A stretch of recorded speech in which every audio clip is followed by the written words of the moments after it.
저는 오늘부로 부동산 법인으로 소유하고 있던 재개발 입주권과 오피스텔을 제외한 모든 아파트를 처분했습니다. 왜냐? 종부세로 너무 많은 부분을 부과하고 있어서 2년 동안 굉장히 큰 고통을 받았습니다.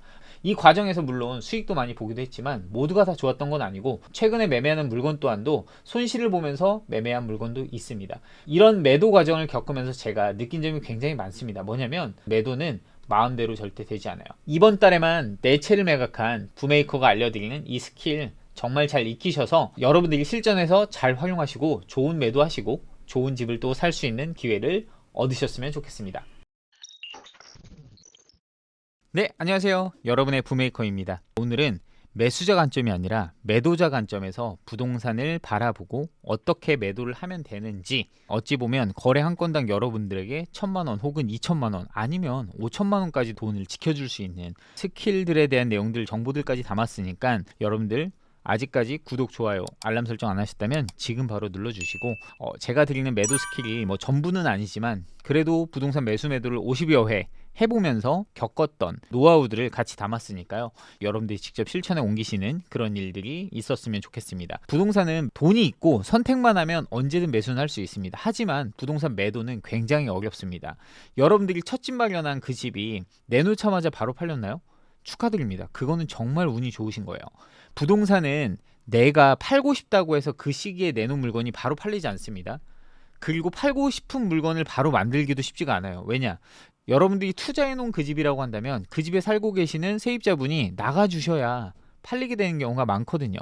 그래서 그 시기라는 거를 내가 마음대로 조절할 수 있는 게 아닙니다. 그렇기 때문에 부동산은 매수보다 매도가 훨씬 어렵습니다. 이 점을 명심하시고 부동산 투자 혹은 내 집 마련을 하셔야 돼요.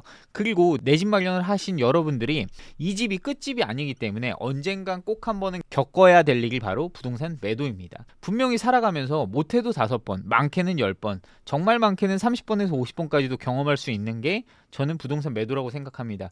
그래서 오늘 알려드리는 정보 여러분들이 몸속으로 체득하시고 직접 한번 실행해 보시면서 여러분들의 스킬 상승을 하는 시간 가지셨으면 좋겠습니다. 저는 2024년 5월 이번 달에만 부동산을 총 4채 매도를 했습니다. 제가 5월에 4채를 매도할 수밖에 없었던 이유도 있어요. 근데 이렇게 5월에 4채 매도한 게 내놓자마자 바로 나갔을까요? 아닙니다. 길게는 10개월간 공실인 것도 있었고 6개월 공실인 것도 있었고 짧은 건 3개월 공실이었습니다. 이렇게 다 공실로 만들어서 판 이유가 뭘까요? 세입자가 낀 상태로는 안 나가는 물건을 가지고 있었기 때문에 그래요. 그리고 이거는 법인으로 소유하고 있었던 물건이라서 제 입장에서는 이달에 꼭 팔았어야 됩니다. 바로 종부세라는 세금 때문이죠. 각자의 사정에 의해서 팔아야 되는 물건들의 그 시기가 정해져 있는 물건들도 있습니다. 이런 물건들을 싸게 잘 사신다면 매수자 관점에서는 굉장히 좋은 매물을 잘 사게 되는 효과도 볼 수 있는 거죠. 그래서 시기적으로 여러분들이 매수하기에 좋은 시기라는 것도 있는 거고, 매도자도 그 시기에 따라서 각자의 사정에 의해서 어쩔 수 없이 팔아야 되는 순간들도 있습니다. 그래서 이런 내용들을 천천히 하나씩 전달해 드릴 테니까 지금부터 한번 공부 시작해 보시죠. 저는 24년 5월 4채를 매도했습니다. 이걸 찍고 있는 24년 5월 30일 오늘이 제 잔금일이었어요. 오늘 총 3채를 등기 이전을 시켰습니다. 기분이 좋았어요. 좋으면서도 좀 안타까웠어요. 왜냐? 여기는 정말 전고점보다 한 15%에서 20% 가까이 다 빠진 금액에 매도를 했습니다. 물건 하나는 손실도 좀 있었어요. 그런데 어쩔 수 없었습니다. 저는 다음 물건을 준비해야 될 거고 여기서 못 본 수익을 다른 물건에서 보기로 마음을 먹었기 때문에 과감히 던질 수 있었습니다. 근데 이런 과감한 결정을 못하는 분들, 어쩔 수 없이 그냥 물건 끌고 가는 분들이 훨씬 많습니다. 그래서 저는 그런 선택을 하지 마시라고, 여러분들께도 매도를 할 때는 그런 선택이 필요하다고 말씀드리고 싶은 내용이 있어서 오늘 이 영상을 찍고 있는 점 알아두셨으면 좋겠습니다.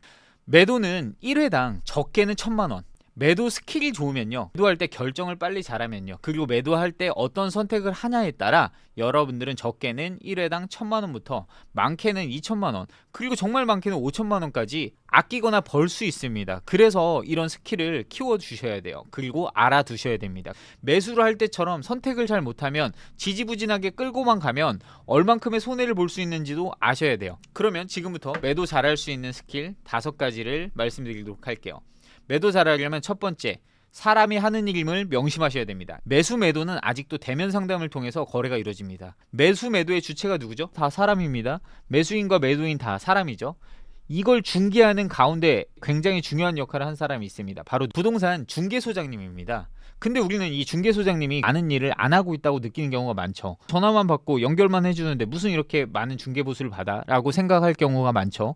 근데 그런 생각은 버리셔야 됩니다. 매수할 때도 중개사와의 소통은 굉장히 중요하지만 매도할 때는 훨씬 중요합니다. 그렇기 때문에 여러분들이 이걸 인정해 주실 줄 알아야 돼요. 그리고 매도에 영향을 끼치는 데 있어서 굉장히 중요한 게 중개사인 이유는 바로 거기에 있습니다. 매수인들이 여러분들을 첫집 마련하러 오는 분들이라면 어떨까요? 중개사한테 의존할 수밖에 없습니다. 이 물건에 대한 스토리를 듣고 싶어 할 거고, 왜 파는지를 궁금해 할 거고, 이 물건의 특징이 뭔지를 굉장히 궁금해 할 겁니다. 근데 이 중개사가 여러분들의 물건을 브리핑해 주기 위해 노력을 하지 않는다면 어떨까요? 거래가 잘 일어나지 않습니다. 그리고 내 물건을 사주지 않을 가능성도 있겠죠.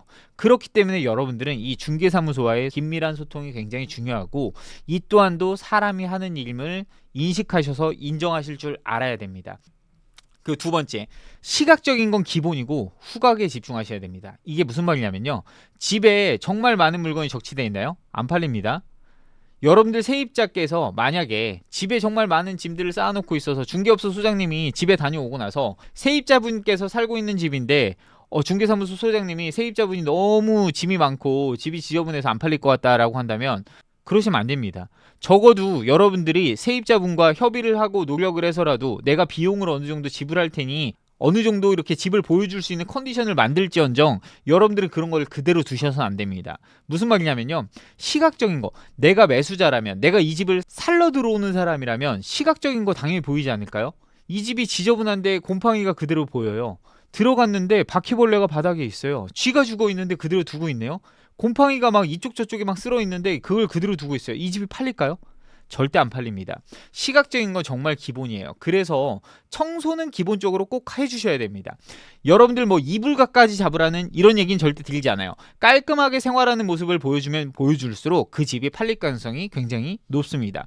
시각적인 부분을 더 깊이 얘기하자면 어두운 집은 팔기 힘듭니다. 그렇기 때문에 어두운 집일수록 그 단점을 보강하기 위해서 조명으로 힘을 주셔야 돼요. 무조건 집은 밝게 만들어 주셔야 됩니다. 창이나 문 이런 것들은 다 열어주셔야 되고, 여러분들이 무드등으로 뭔가 강조를 해야 된다면 기본등을 끄시고 무드등을 켜주셔서 포인트를 보여주세요.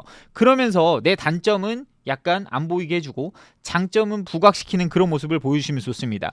여러분들의 집이 굉장히 오래된 집이어도 조명 바꾸는 거는 그리 큰 돈 드는 게 아닙니다. 그래서 그렇게 조명으로 포인트를 약간이라도 주게 된다면 매도를 하는 데 있어서 굉장히 큰 힘이 됩니다.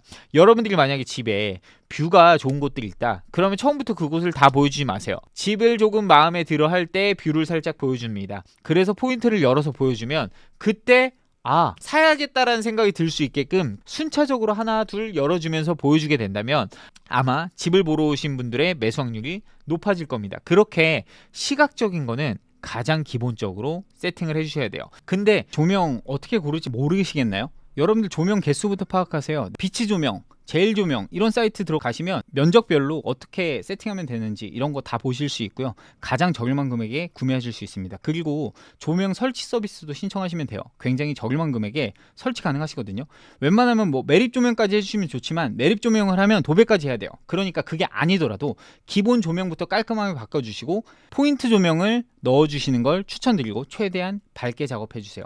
만약에 여러분들이 조금 연령이 되신다면 블라인드 혹은 커튼 같은 거를 세팅해 주신다면 훨씬 더 도움됩니다. 여러분들이 가릴 부분을 가려주시고 보여주실 분들을 강조하시고 깔끔하게 해놓은 부분에 조명을 쏴주세요. 그러면 굉장히 큰 포인트를 줄 수 있습니다. 그래서 이런 작업들을 해주신다면 훨씬 더 도움되겠죠. 시각적인 거는 기본적인 거예요. 여러분들이 여기에 집중하셔야 되는 건 뭐냐면 후각적인 겁니다. 집에 딱 들어오는 순간부터 쾌쾌한 냄새가 난다, 습한 기운이 돈다, 이거 집 팔릴까요? 안 팔립니다. 제일 중요한 거는 포근한 느낌 그리고 향입니다. 이 집에 처음 들어갔을 때 그 느낌은 되게 오래가요. 이 단지의 집을 두세 개 보고 있다 생각해보세요. 이 집은 들어가자마자 시각적인 거 기본인데 후각으로 느껴진 냄새가 너무 좋았어. 그러면 그 집이 더 기억에 남지 않을까요? 그렇기 때문에 이 후각적인 거에 집중해 주시는 게 필요합니다. 그런 기본적인 거를 않는다면 어떤 일이 발생하는지 아시나요? 매도 호가에 칼질을 당하게 됩니다. 여러분들이 굳이 안 깎아도 될 1,000만 원을 깎아주게 돼요. 집을 보고 나서 바로 마음에 들어서 사야겠다는 그런 생각보다는 여긴 지저분하니까, 여긴 인테리어 다 해야 되니까 하나 두 개라도 다 깎아야겠다, 이런 생각만 한다고요. 핑계거리를 만들어주지 마세요. 그리고 세 번째, 매도의 대상을 파악하는 겁니다. 여러분들이 집을 팔 때 내가 내 집의 가격에 따라서 여러분들이 느껴지는 게 있어야 됩니다. 뭐냐면 우리 집은 지금 매도 금액이랑 전세 금액이랑 차이가 많이 나니까 여기는 실거주자들이 살 것 같아 라고 하는 게 느껴진다면, 그 실거주자 입장에서 이곳을 파는 브리핑 작업을 준비해야 됩니다. 무슨 말이냐면요, 투자자랑 실거주자는 보는 관점이 달라요. 실거주자는 주거 환경을 중요하게 생각합니다. 교통 편의성을 중요하게 생각해요. 주변 시설들을 궁금해해요. 그리고 해가 얼마나 드는지 주거 공간으로서 있으면서 느끼는 그런 점들을 궁금해하거나 이분들은 그런 거를 주요 요소로 삼습니다. 근데 투자자는 달라요. 투자자는 뭐죠? 자기 조건을 중요시합니다. 먼저 인테리어를 할 수 있는지, 세입자들 전세계약 잘할 수 있게 도와줄 수 있는지, 이런 것들이겠죠. 왜냐? 자기가 살 집이 아니라 전세를 맞춰서 갭 투자를 하려고 하는 거잖아요. 혹은 월세를 맞추려고 하는 거잖아요. 그러면 부합하는 조건을 제시해 줄 수 있는지, 가장 금액을 낮춰서 매수할 수 있게 도와줄 수 있는지가 더 중요한 겁니다. 당장의 비용, 자금 조달하는 데 있어서 조금의 애로사항이 있다면 그런 것들을 양해해 줄 수 있는지 먼저 궁금해하는 게 투자자들이겠죠. 그런 것들에 대한 얘기를 먼저 할 수 있게 해야 돼요. 투자자들은 다른 투자자가 들어온지도 굉장히 궁금해합니다. 그러면 그런 뉘앙스들을 중개사분들이랑 협의를 통해서 잘 브리핑할 수 있게 얘기한다면 어떨까요? 조금 더 매도가 수월해질 수 있겠죠. 그래서 그런 작업들이 필요한 겁니다. 항상 매수자 관점에서 생각하고 그들의 요구사항이 뭔지를 정확히 분석해서 먼저 다 떠버려서 얘기할 필요 없어요. 하나 두 개 이분들이 필요하다고 할 때 던져서 조건을 맞춰주는 관점으로 협의해 나가는 겁니다. 사람이 하는 일이잖아요. 그래서 그런 협의가 잘 된다면 최적의 아파트 매수 매도 조건이 맞춰지는 거고 거래가 성사되는 거겠죠. 그래서 이거 명심하세요. 매도 대상을 명확히 파악하고 매수자 관점에서 생각하는 거 굉장히 중요합니다. 자, 그리고 네 번째, 이것도 중요합니다. 실거래 가격에 의존하지 마세요. 실거래가에 의존해서 내 것도 무조건 실거래가에 기반해서 팔아야겠다, 이런 생각하지 마시고 지금 현재 나온 매도 호가에 취하지 마세요. 이러면 절대 못 팝니다. 내가 팔아야겠다라고 하는 금액을 빨리 여러분들이 부동산 중개 소장님들이랑 한번 얘기해 보시고, 여러분들이 팔아야 되는 시점, 여러분들의 조건에 맞춰서 주변 상황이랑 이런 것들을 면밀히 이곳저곳에 내가 사는 관점에서 나온 물건들 한번 체크해보고 팔아야 되는 관점에서 나온 물건 한번 체크해보면서 그 중간점을 빨리 찾아서 소장님들한테 무조건 의존해라가 아니라 여러분들이 그 물건의 가격, 그리고 주변 단지, 우리 단지와 비슷한 단지들의 요즘에 나오는 추세와 가격들을 분석해본 다음에 여기에 전월세가가 얼마나 되는지 한 번 더 분석해본 다음에 실거래가에 무조건 의존해서 한다, 이거 제외하시고 나오고 있는 물건의 호가에 의존한다, 이거 취하지 마시고 여러분들이 팔아야 되는 금액을 빨리 산정하셔서 중개소장님들과 명확히 얘기하시는 게 좋습니다. 뭐냐면 저는 이 조건이 명확한 사람이 굉장히 좋아요. 뭐냐면 8억 5천에 팔겠다고 해놓고 손님 모셔오니까 그때부터 호가를 올려요. 여러분들이 중개소장이라면 여기 팔아주고 싶으세요? 안 팔고 싶을 거예요. 여긴 계속 장난치는 것 같다는 생각이 들 수도 있잖아요. 여러분들 그렇게 낙인 찍히면 물건 절대 못 팝니다. 여러분들이 정해둔 가격이 있다면 끝까지 욕심 부리지 말고 팔 줄도 아셔야 됩니다. 호가에 막연하게 취하지 말고 내려놓을 줄도 아셔야 돼요. 이거는 뒤에서도 말씀드리겠지만 금액적인 것들, 여러분들이 계속 변동하거나 하는 것들이 많으면 많을수록 여러분들의 물건은 팔기 힘들 겁니다. 부동산 가격은 진짜 많은 요소에 의해서 결정되지만 우리가 실제 시장 가격을 빨리 이해하고 그거에 따라서 가격을 잘 설정해야 되고, 물건을 내놓을 때는 호가만 낮춘다고 또 팔리는 게 아닌 것도 아셔야 됩니다. 내가 만일 이 단지에 최저가에 매도할 거다라는 생각을 했다면 절대 광고 요청하지 마세요. 광고 요청하지 마시고 부동산에 지금 나온 호가 이 정도 금액대까지 있는 거 아는데 이거 광고 올리지 말고 이 정도 금액에 팔아주셔라 라고 얘기하시는 게 더 빨라요. 여러분들이 광고로 최저가를 찍잖아요. 그러면 단지에 거래는 안 되는데 다른 물건이 또 거기서 호가가 1,000만 원 낮아집니다. 그럼 여러분들 이 1,000만 원 낮아진 것보다 또 낮게 호가를 낮출 건가요? 거래량이 엄청 터지는 단지는 호가 1,000만 원만 낮춰도 팔릴 수 있습니다. 근데 여러분들이 그런 물건인가요? 그런 물건인지 아닌지 분석하시는 게 1번. 그런 물건인지 아닌지 분석을 하셨다면 여러분들 상황에 맞게 설정해서 물건을 내놓을 줄 아셔야 돼요. 막연하게 실거래가 의존하거나 호가에 속지 마시고 그 단지 가격을 명확히 설정하셔서 그 단지에 맞는 가격대에 여러분들이 부동산 소장님들을 설득할 줄도 아셔야 됩니다. 소장님, 저는 6월 30일까지 팔아주시면 제가 6억 3천까지 드릴게요. 근데 광고 올리지 말고 소장님한테만 전속으로 한 달 드릴 테니까 한번 팔아봐 주세요. 이런 식으로 명확히 조건을 얘기해서 팔아주셔야 됩니다. 계약금은 10% 넣으시고 중도금은 5%만 주셔도 되고 잔금은 최대 3개월 드릴게요. 이런 조건을 명확히 해서 제시하실 줄 아는 여러분들이 물건을 조금 더 잘 파는 겁니다. 아시겠죠? 실거래가에만 의존하지 마시고 호가에 취하지 마시고 여러분들 조건에 맞춰서 하시되 광고가 답은 아닙니다. 그래서 부동산 가격을 설정하는 많은 요소들에 대한 파악은 여러분들이 가장 잘 하셔야 되는 거고, 그 파악이 다 되셨다면 물건을 내놓으실 때도 그거에 부합하게끔 잘 내놓으실 줄 아셔야 됩니다. 광고 올린다고 팔리는 거 아니라고 말씀드렸죠. 이게 5번째 얘기였는데 먼저 말씀드린 거예요. 그래서 부동산 물건 내놓을 때 순서가 있어요. 이게 5번째 스킬입니다. 저 같은 경우는 어떤 순서를 내놓냐면, 일단 한 군데 부동산에 한 달간의 기회를 드립니다. 한 달간의 기회를 드릴 때 가격을 지정해 드려요. 이분이 팔기 좋은 가격을 지정합니다.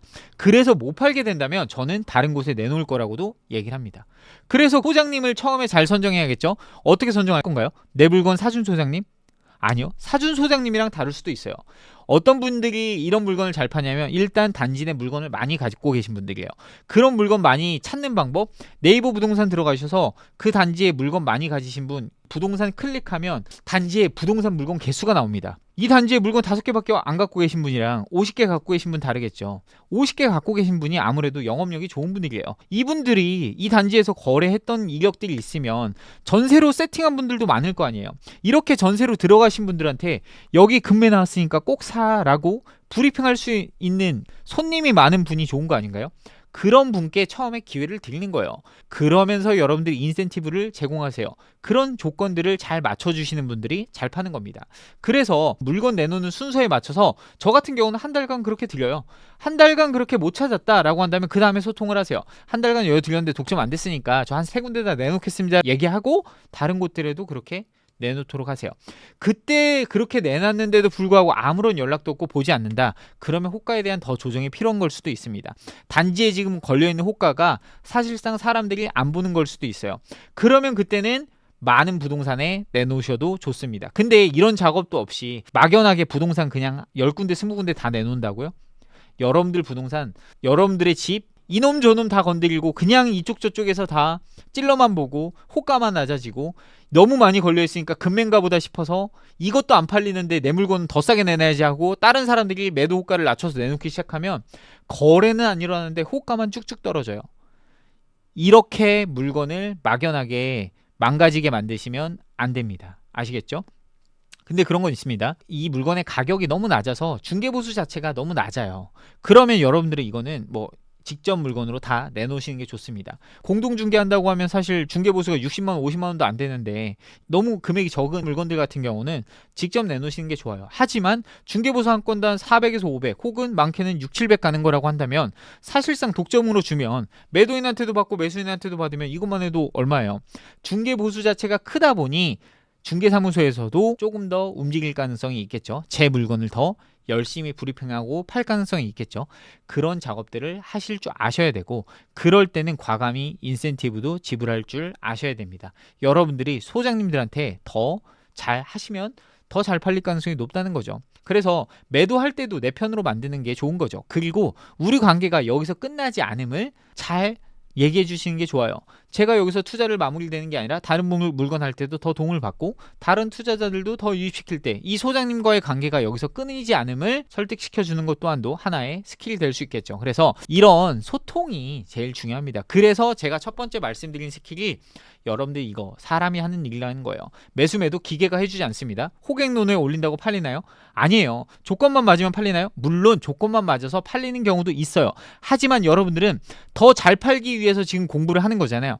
그렇다라고 한다면 이런 스킬들을 같이 키워주시고 배워주시는 게 필요하다는 겁니다. 그렇게끔 이렇게 5가지 스킬을 여러분들 장착하신 다음에 매도에 대한 전략을 세워주시면 좋겠죠. 자, 그럼 매도 전략 한번 세워볼까요? 첫 번째, 시장 동향을 예의주시하셔야 돼요. 흘러가면 흘러가듯 그냥 물 흐르듯 그냥 두면 되나요? 여러분들이 적어도 내 집 마련을 했다면 우리 집 가격이 어떻게 되는지, 우리 지역이 어떻게 되는지 계속 관심 가져야 되지 않나요? 여러분들 시장 동향은 누군가 알려주는 게 아니에요. 여러분들이 계속 관심 갖고 중개사분들이랑 소통도 하고 예의주시하셔야 돼요. 그 지역이 계절적인 영향에 따라서 매수 매도가 있는 곳인지, 학군지라면 계절적 영향이 분명히 있습니다. 그리고 경제적인 상황에 따라서 달라질 수 있는지, 뭐냐면요, 기업체의 화랑기와 불황기에 따라서 매수 매도가 달라지는 곳들이 있어요. 산업단지가 많이 끼고 있는 곳들, 이런 곳들은 기업이 잘 안 되면 부동산 매수 매도가 더 안 될 수 있겠죠. 그렇다라고 한다면 그 지역 같은 경우는 경제 동향에도 더 관심을 많이 가져야 되겠죠. 그리고 정치적인 이슈들은 정책적인 영향을 항상 주기 때문에 이런 이슈들 또한도 여러분들이 매도 전략을 세우는 데는 굉장히 중요한 요소입니다. 그래서 이런 변동 요인을 먼저 알아두는 게 필요하겠죠. 그거에 따라서 매도 전략을 수정하거나 보완하는 게 필요하기 때문에 그렇습니다. 그리고 잠재적인 매수자들을 관리해 주시는 게 필요해요. 이게 무슨 말이냐면 그냥 샀다고 그냥 두는 게 아니라 단톡방에 들어가셔서 동향도 살피시고, 만약에 사고 싶어서 오시는 분들이 있다면 막 물어보는 것들 관심도 좀 가져서 답변도 좀 달아주시고, 호갱노노 같은데 막 이렇게 정보 물어보시는 분들이 있다면 여러분들 적극적으로 소통도 좀 해주시고, 왜냐? 여러분들도 매도를 잘 하려면 어쨌든 이 단지에 관심 갖는 분들이 많아야 되잖아요. 그래서 이 단지가 좀 잘 되려면 어쨌든 가치를 높이려고 하는 분들이 많으면 많을수록 좋다. 제일 무서운 건 무관심이에요. 차라리 욕을 먹는 게 낫습니다. 욕을 먹으면 관심이라도 있다는 거예요. 저 가격이 마음에 안 드는 걸 수가 있거든요. 그렇기 때문에 관심 받는 게 낫습니다. 그렇기 때문에 여러분들 잠재적인 매수자들 관리해 주는 게 필요합니다. 그리고 또 중요한 게 있어요. 먹거리를 남겨주는 겁니다. 아까도 말씀드렸어요. 여러분들 매도자 관점에서 다 먹으려고 하지 마세요. 제발. 이 다음 사는 사람도 그 다음을 준비할 수 있어야 여러분들 물건을 사주지 않을까요? 매수자들 얼마나 감사합니까? 이 단지에 1년에 거래량 30개밖에 없는 단지인데 그 30개 중에 제 물건을 사주러 온 거잖아요. 필요해서 온 이분들이 먹을 게 있다는 게 느껴진다면 얼마나 더 사고 싶겠습니까? 그렇기 때문에 너무 다 가지려고 하지 마세요. 남겨주실 줄 알아야 됩니다. 다 가지려고 하면 다음 걸 가질 수 없습니다. 그렇기 때문에 다음 먹거리를 남겨줄 줄 아는 미덕을 꼭 기르시길 바랍니다. 그리고 마지막 이겁니다. 기다리실 줄 아셔야 돼요. 저한테도 오늘도 막 이렇게 카톡이 오신 분이 있어요. 제가 추석까지도 열어놓고 기다리셔라. 어차피 매도하려고 마음 먹었는데 왜 이 시기를 못 참고 또 전세를 놓으려고 하시냐. 이분은 지금 공실이 이제 한 달 됐어요. 한 달. 근데 그걸 못 기다리세요. 왜냐? 부동산에서 세입자 맞추자고 하거든요. 여기는 지금 평형이 작기도 하지만 지금 세대수가 적으니까 안 팔린다. 그러니까 그냥 세입자 맞추자라고 얘기를 하는 거예요. 그런데 꼬임에 막연하게 넘어가면 여기 팔 수 있을까요? 이 다음 기회 언제 올지 모릅니다. 2년 될지 4년 될지 몰라요. 4년 뒤에 가격 예측 가능하세요? 저는 절대 예측 못해요.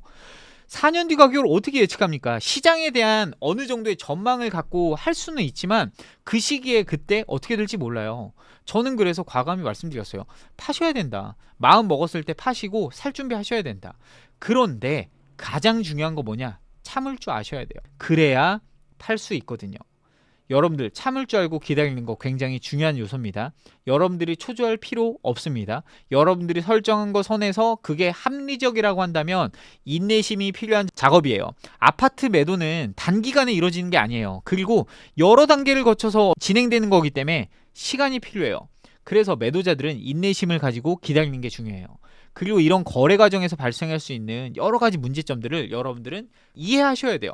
그리고 문제점에 대해서 대응할 수 있는 법적 지식이 있어야 돼요. 그런 게 모르겠다. 그리고 과정상의 어려움이 있다. 물어보세요. 물어보시고 저희 뭐 채팅방에도 물어보시고 댓글로도 남겨주세요. 저도 웬만한 거 다 알려드릴게요. 저도 셀프 소송도 정말 많이 해봤고 거래하면서 문제 생긴 거 정말 많았고 이번에도 진짜 귀찮은 일 많았는데 이것도 다음에 한번 풀어드릴게요.